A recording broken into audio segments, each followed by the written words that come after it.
msichana wa mboga. Nataka avocado. Avocado ni 50. Avocado unauza pesa ngapi? 50. Kwa mnauza sana Kisii kuna avocado kubwa na chana hiyo kichwa yako ni shilingi 10. Hapa si Kisii, mgaka hapa si Kisii.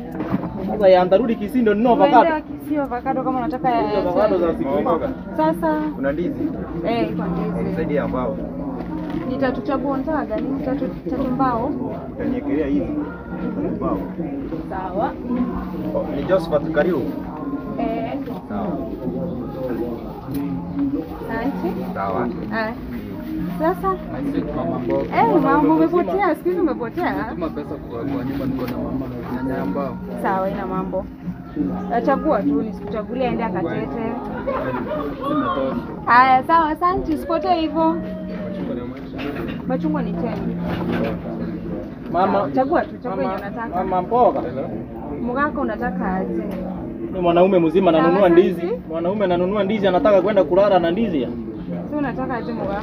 Mama nafaa kule ugali. Sasa ulisema avocado ni ngapi? Avocado ni 50 mgaka. Sasa. Asante. Sasa si nilikuwa nasema aje? Ile pesa nitalipa. Sasa ile deni ya juzi. Mgaka. Sasa hii haki ya kisu nipe tu. Tuongeze kwa hiyo deni haki.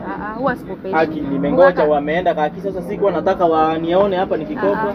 Mgaka wasikopeshi. Sasa siwezi enda kibanda kingine ile kibanda pekee nanunua ni hapa. Hapana mgaka, faida hii kitu ni gani lakini? Mtu anapata faida ya 10 lakini mgaka sasa hamwezi nipatia na 10 kabisa uongeze kwa kitabu. Mgaka tumesema kwenye avocado ni 10. Haki huko ni kisi. Utaongeza nitalipa hiyo wiki na kuja. Alafu nilisema sikupeshi. Sasa mbona unanikasirisha lakini? Umeshinda hapa.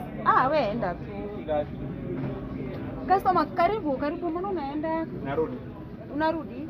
Sawa. Haki si uniweke tu. Mgaka wewe enda.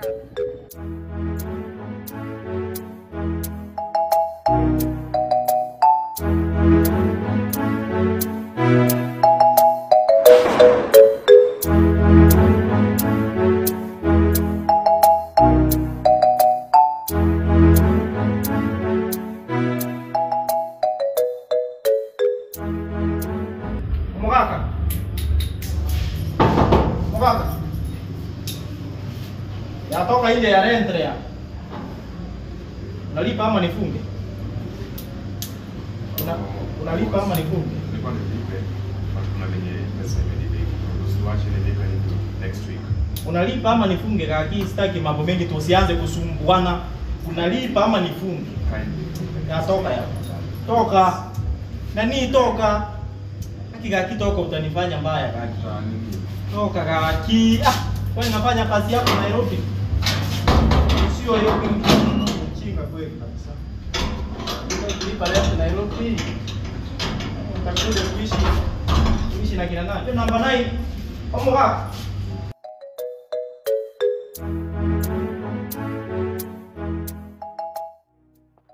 Nilianza kugundua ya kwamba maisha mjini si maisha rahisi mnavyofikiria. Kule kijijini almaarufu nyumbani, hamna mtu wa kunishughulikia wala kunijulisha hali. Huku mjini nako maisha imenikalia. Sina renti, sina dishi, kipato nako hakikidhi mahitaji. Sina namna ya kwenda darasani kwa kuwa nguo zangu na vitabu vyote vimefungiwa ndani ya nyumba. Kilichosalia ni kutizama wale wanafunzi wenzangu wakitembea wakienda darasani.